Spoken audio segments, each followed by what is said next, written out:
계속해서 오늘은 마태복음 5장 8절에 마음이 청결한 자는 복이 있나니 그들이 하나님을 볼 것이미요 그랬습니다.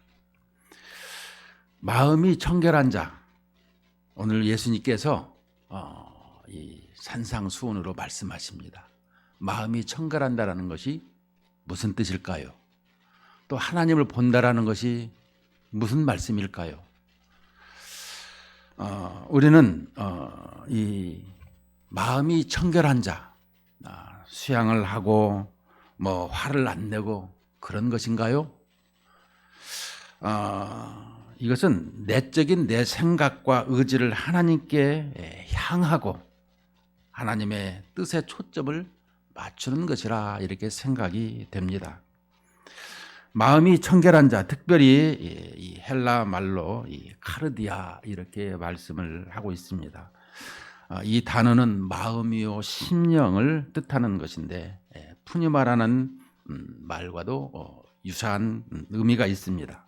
특별히 이 카르디아는 종교적인 제의를 포함한 모든 삶의 중심을 이렇게 뜻하고 있습니다. 여기서 나오는 말이 이 파생어로 카타르시스라는 단어인데요. 여러분 우리 카타르시스를 많이 들었을 것이고 또 느끼기도 했을 것입니다.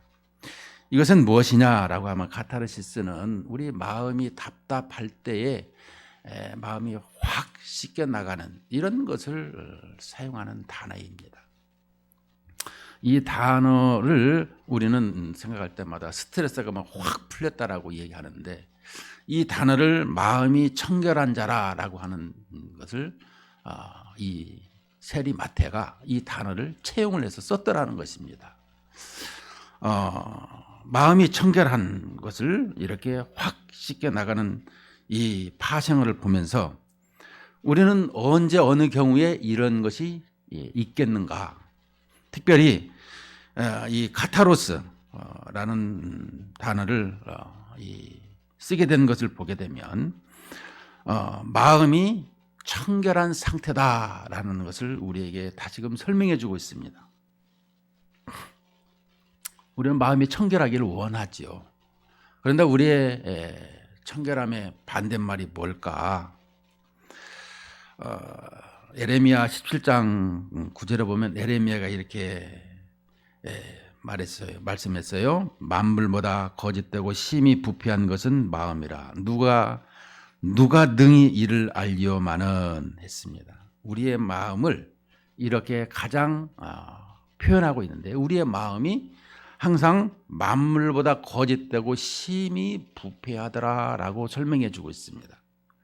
자, 그런데 이 신약에서는 사도 바울이 또한 우리의 마음을 이렇게 표현하고 있습니다. 로마서 7장 23절로 25절을 보면 내 지체 속에서 한 다른 법이 내 마음의 법과 싸워 내 지체 속에 있는 죄와 법으로 나를 사로잡는 것을 보는도다. 오호라, 나는 곤고한 사람이로다. 이 사망의 몸에서 누가 나를 건져내랴.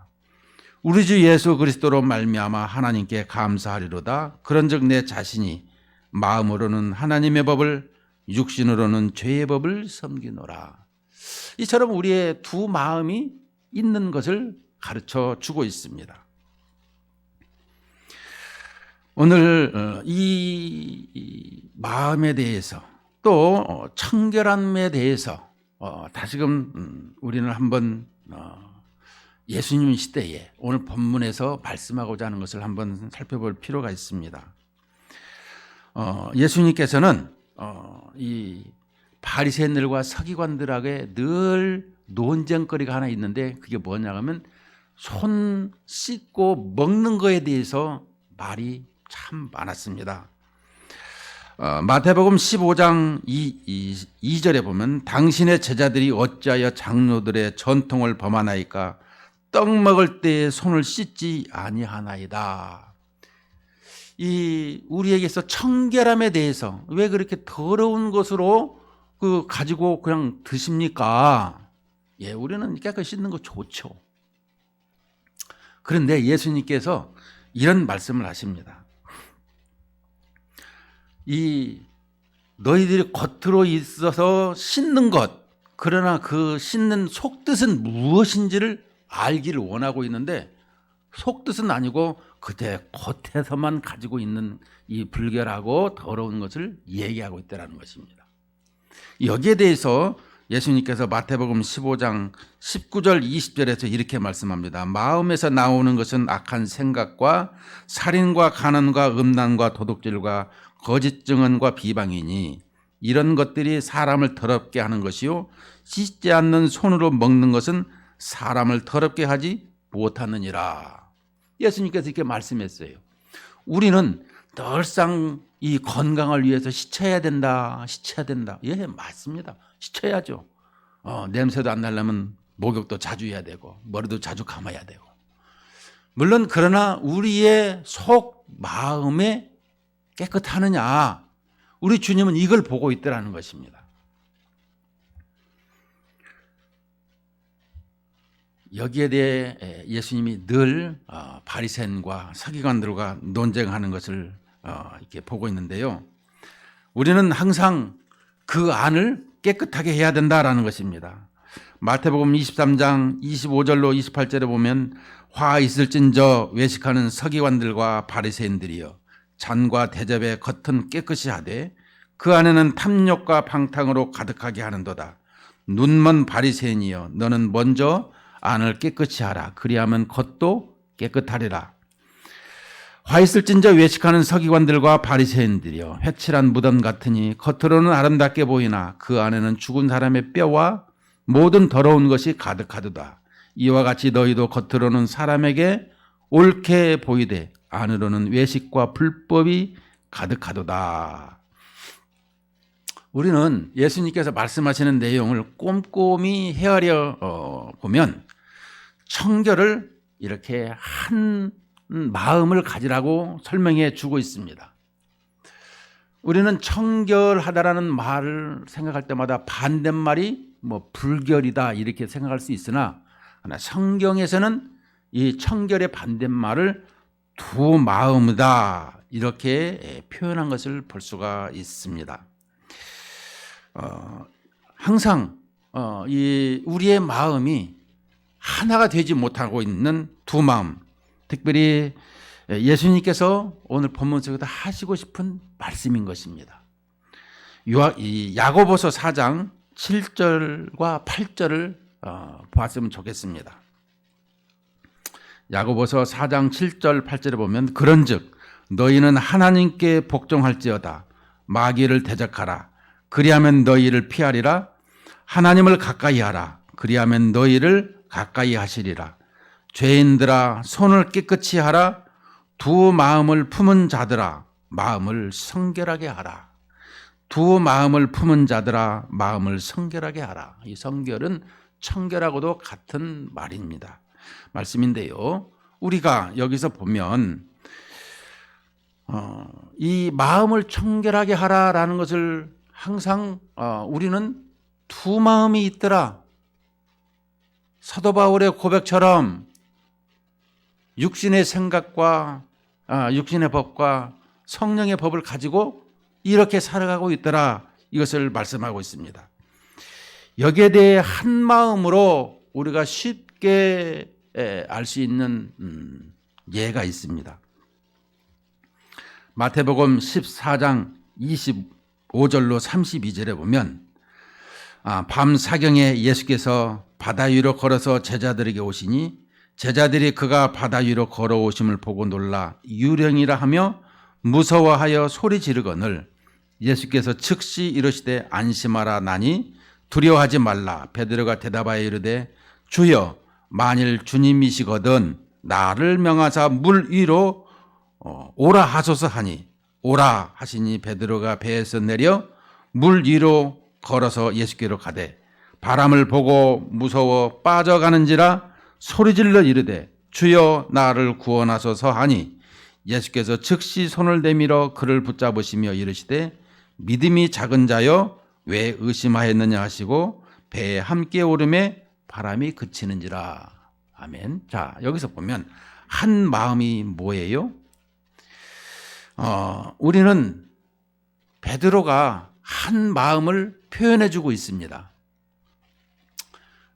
내용은 이것이죠. 밤사경에 예수님께서 바다 위를 걸어오십니다. 얼마나 놀랐겠어요.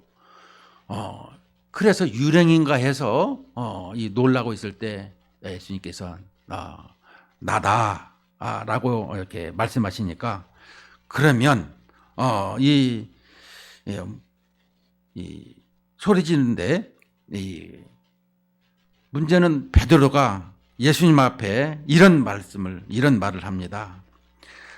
내가 이 예수님께 이 무리를 걸어오면서 유령인가 아니가 난 이 주님이다라고 말씀하시는데, 그럴 때 베드로가 주여 만일 주심이거든 나를 명하사 물 위로 오라 하소서. 참 우리가 이런 말을 주님 맞닥뜨리면 할 수 있을까요? 한번 생각을 해보시면 좋겠습니다. 저는 주일학교 아이들을 가르칠 때마다 예수님 만나면 뭐라고 할지 뭐라고 하겠느냐라고 항상 애들에게 이렇게 질문한 적이 있습니다. 예수님 만나면 뭐라고 해야 돼요? 예수님 사랑해요. 오늘 또 여기서 보면 주님을 보자 베드로는 이렇게 고백합니다. 물 위로 걸어오는 주님이 유령인가 했더니 유령이 아니라 주님이시라고 하니까, 그러면 나를 좀 걸어오게 하십시오. 그래서 예수님께로 이렇게 걸어가게 됐죠. 근데 걸어가는 중에 예수님을 보고 가다가 바람을 보니까 가만 퐁당 꼬르륵 빠지게 됐더라는 것입니다. 그럴 때에 예수님께서 건져내 주시고 이 배에 오르는데 가장 중요한 말이 하나 있습니다. 오라 하시니 베드로가 배에서 내려 물 위로 걸어서 가되 바람을 보고 무서워 빠져 가는지라. 이제 바람을 보고요, 이제 빠졌다라는 것입니다. 그럴 때에 소리를 질러서 주여 나를 구원하소서. 문제는 우리에게 영혼의 구원도 있지만 우리의 삶의 구원이 있더라고 설명해 주고 있습니다. 그러니까 나를 구원하소서. 쉽게 말하면 하나님 아버지 나를 좀 불쌍히 여겨주시고 구원해 주세요. 이런 단어하고 요즘에 같은 말이라는 것입니다. 이것이 한 마음이다. 이것을 설명해 주고 있어요.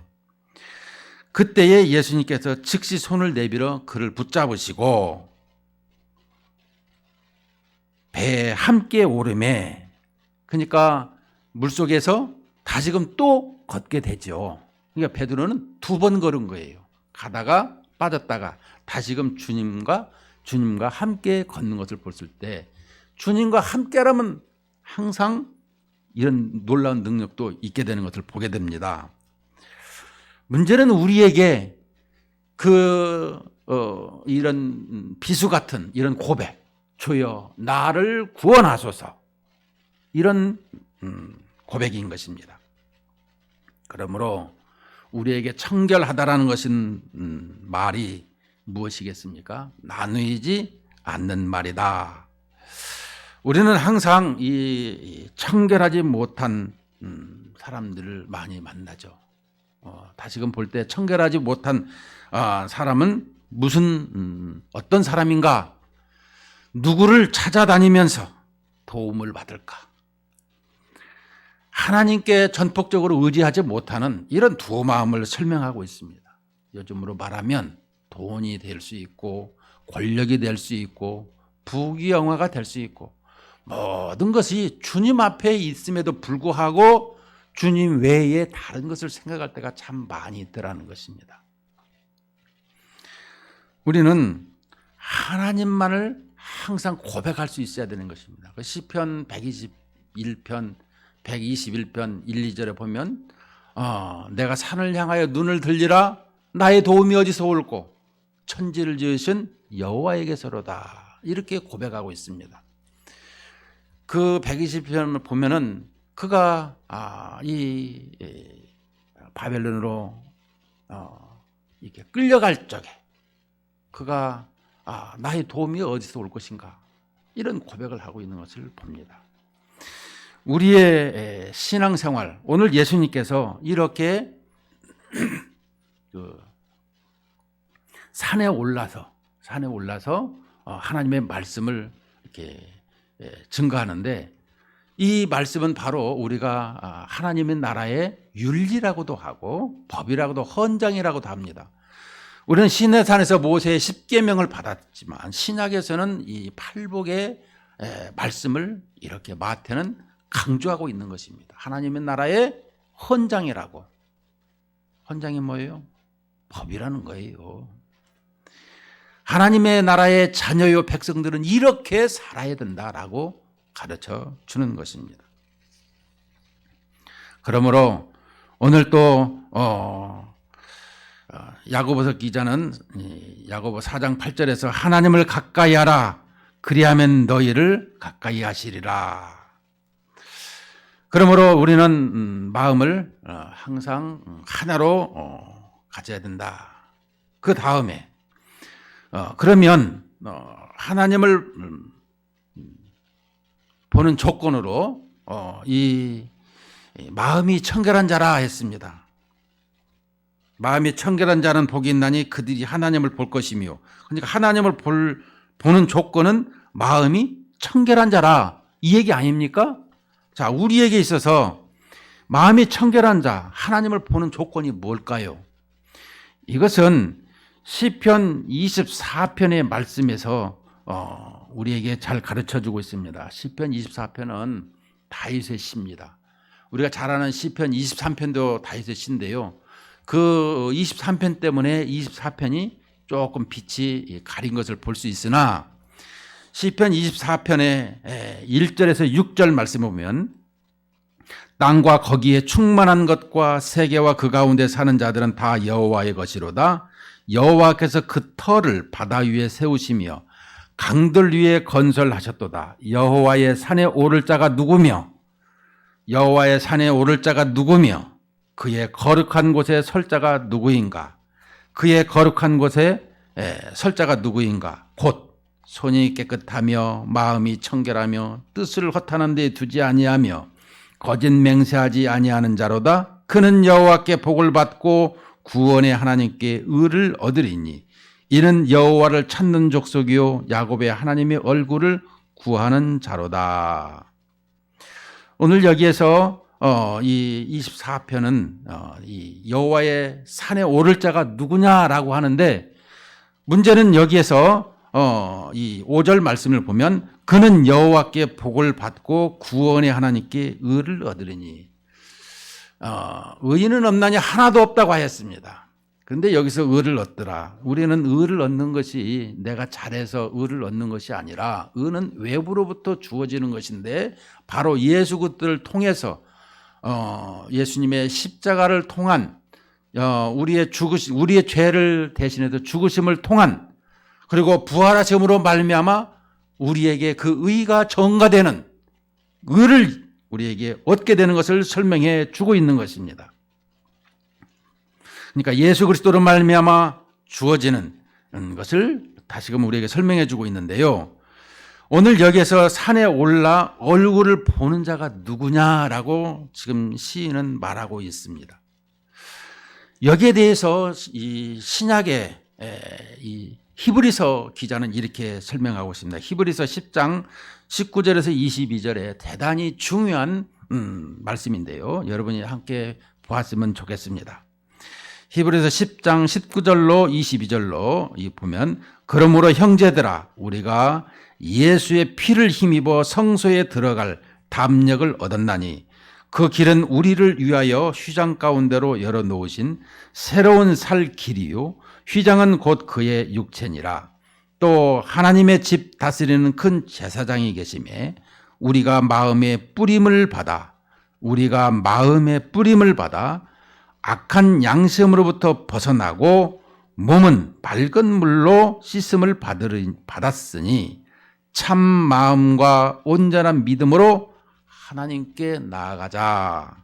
자, 아멘. 자, 우리에게 하나님께 나아가는 길이 뭐예요? 좀 전에 십자가 얘기도 했지만 여기서 다시금 보면 예수의 피를 힘입어, 형제들아 우리가 예수의 피를 힘입어 성소에 들어갈 담력을 얻었나니. 성소가 어디예요? 주님이 계시는 데죠. 예수의 피를 힘입어 하나님의 산 거룩한 곳 성소에 들어간다. 이것을 말씀해 주고 있습니다. 그러니까 성전에 들어가는 자, 문들아 열자라, 만왕의 왕이 들어가신다. 우리에게 있어서 이 하나님의 전에 들어가는 이 내용을 보게 되면 우리는 예수님의 피를 힘입지 아니하고는 들어갈 수가 없더라. 그래서 우리가 늘 찬송할 때 보혈 찬송을 많이 부르지 않습니까? 왜? 주님의 십자가로, 주님의 공로로 말미암아 내가 주님의 존전에 들어가게 되었는데, 그 중보자로 이 땅에 오신 예수 그리스도를 통해서 가게 되었더라. 이것을 설명해 주고 있는 것입니다. 우리 성소에 들어가는데 청결함을 받아야 하는 것입니다. 우리는 예레미야 선지자의 만물보다 심히 거짓되고 부패한 것이 마음이라고 했는데, 우리의 마음에 예수님의 핏뿌림이 있어야 된다는 것입니다. 예수님의 핏뿌림을 통해서 우리가 이 하나님의 산에 올라서 하나님의 얼굴을 본다. 이것을 말씀해 주고 있습니다. 우리가 하나님의 얼굴을 본다는 것이 무엇이겠습니까? 구약에 보면 하나님을 보고 싶어 했어요. 모세가 이스라엘 백성들이 하도 힘들게 할 때마다 하나님, 하나님을 좀 보게 해 주십시오 라고 기도를 했어요. 그래서 출애굽기 33장에 보면 이 21절로 23절에 보면 여호와께서 또 이르시기를, 보라, 내 곁에 한 장소가 있으니 너는 그 반석 위에 서라. 내 영광이 지나갈 때에 내가 너를 반석 틈에 두고 내가 지나도록 내 손으로 너를 덮었다가 손을 거두리니 네가 내 등을 볼 것이요 얼굴은 보지 못하리라. 그러니까 모세가 하나님을 보았는데 어디를 봤어요? 하나님의 등을 본 것입니다. 우리는 이 구약에는 수건으로 가린 것처럼 우리에게 다 가려져 있다고 했습니다. 하나님을 보기를 원했으나 등을 보았는데, 신약에서는 우리에게 어떻게 하였을까요? 신약에서는 요한복음 1장 14절 말씀에 보면, 말씀이 육신이 되어 우리 가운데 거하심에 우리가 그의 영광을 보니 아버지의 독생자의 영광이요 은혜와 진리가 충만하더라. 아버지의 독생자의 영광이요 은혜와 진리가 충만하더라. 이 예수님께서 이 땅에 오신 것을 말씀하고 있습니다. 하나님의 아들이 말씀이 육신이 되어서 동정녀 마리아의 몸을 빌려서 이 땅에 오신 것입니다. 우리는 예수님께서 이처럼 몸을 빌려서 하나님의 영광을 그대로 드러내고 있습니다. 우리는 이 예수님을 좀 보여주십시오. 우리는 솔직히 이런 얘기를 많이 하지 않습니까? 그런데 하나님의 아들로 이 땅에 오신 것을 제가 거꾸로 얘기했습니다. 누구 아들을 볼 때마다 어쩌면 너는 인감도장이냐 얘기할 때가 있다고 했습니다. 이처럼 아버지의 어머니의 복사판이라는 것이죠. 예수님께서 이 땅에 오셨는데 하나님의 그 모든 것을 가지고 오셨더라는 것입니다. 우리는 하나님을 이렇게 자기식으로 생각할 때가 많이 있습니다. 하나님은 너무 크고 위대하셔서 우리에게 이렇게 보이지 아니하심으로 항상 영으로 계신다. 하나님은 누구시냐? 하나님은 영이시다. 근데 영이신 하나님께서 보기를 원하니까 하나님의 아들로 이 땅에 신적인 또 육신으로 우리와 똑같이 동일한 사람으로 오신 이 양성으로 오신 예수님이시다. 이것을 우리에게 가르쳐 주고 있는 것입니다. 그러므로 우리는 이 예수님을 보면서 우리는 항상 신앙생활을 바르게 행해야 되는데, 문제는 우리가 이 청결하게 하려면 어떻게 해야 하는가, 어떻게 살아야 하는가. 오늘 우리는 예수님께서 이 땅에 오셔서 제물이 되어주시고 핏부림을 통해서 우리가 한 마음이 되고 있더라는 것입니다. 우리는 늘상 보게 되면 전부 아니면 전무 이렇게 되는 것이거든요.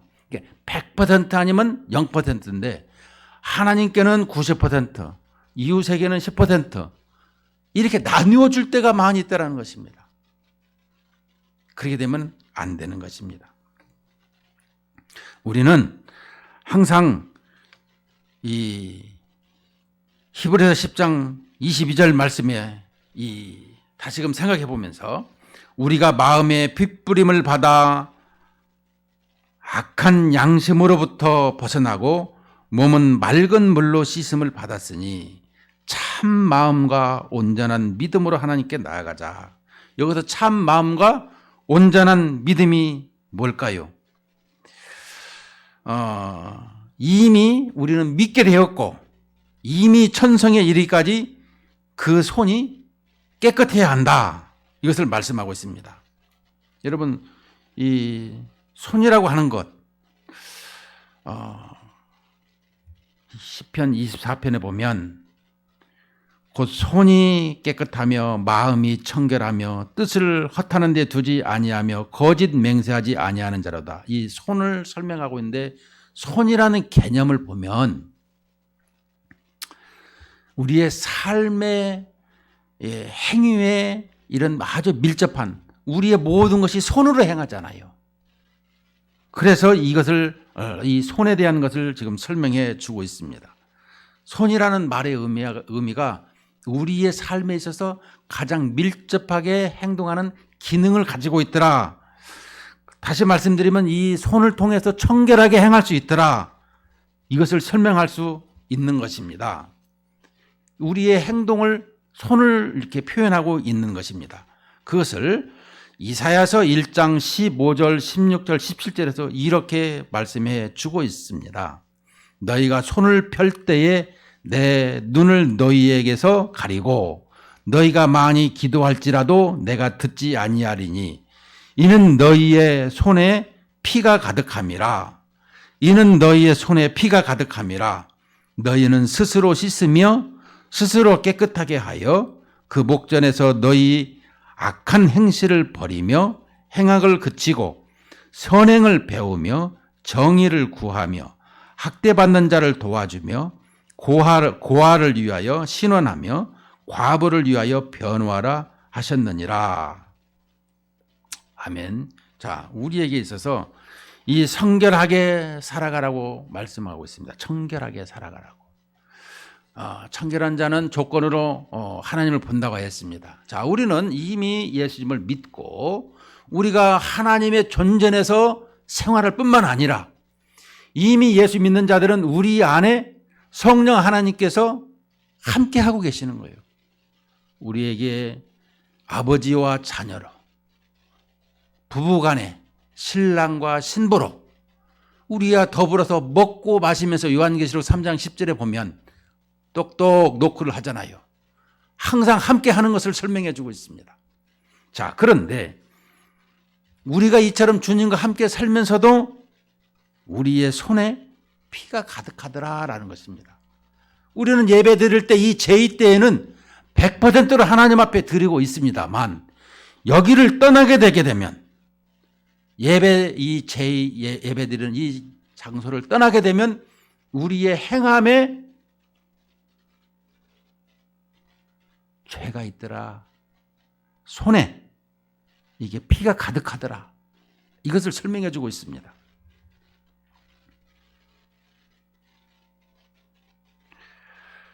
그렇지 않으려면 어떻게 해야 될까요? 다시금 이사야서 1장 이 17절에 보면 선행을 16절에 보면 너희는 스스로 씻으며 스스로 깨끗하게 하여 내 복전에서 너희 악한 행실을 버리며 행악을 그치고 선행을 배우며 정의를 구하며 학대받는 자를 도와주며 고아를 위하여 신원하며 과부를 위하여 변호하라 하셨느니라.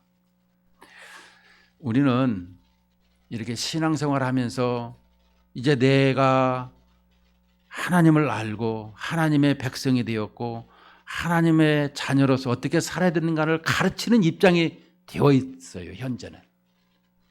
그렇더라면 우리가 좀 더 하나님의 말씀에 신실하게 붙들려 있어야 된다는 것입니다. 세상에서 뭔가 움켜쥐고 뭔가 가지려고 하고 소유하려고 하는 것이 아니라 뭔가를 주고 하나님의 뜻을 실현드리는 이런 모습이 되어야 된다는 것입니다. 오늘 조건절로 마음이 청결한 자는 복이 있나니 그들이 하나님을 볼 것이며, 우리는 예수님의 피뿌림을 통해서, 우리의 마음의 피뿌림을 통해서 하나님을 보고 있고 만나고 있고 함께 살고 있고 하나님의 존전에서 지금도 우리가 예배하며, 물론 이 땅에서 우리가 보이는 예배를 드리고 있으나 우리의 영은 하나님의 존전에서 예배를 드리고 있는 것입니다. 이 땅에서 우리에게 주님이 말씀하시는 것은 무엇이겠습니까?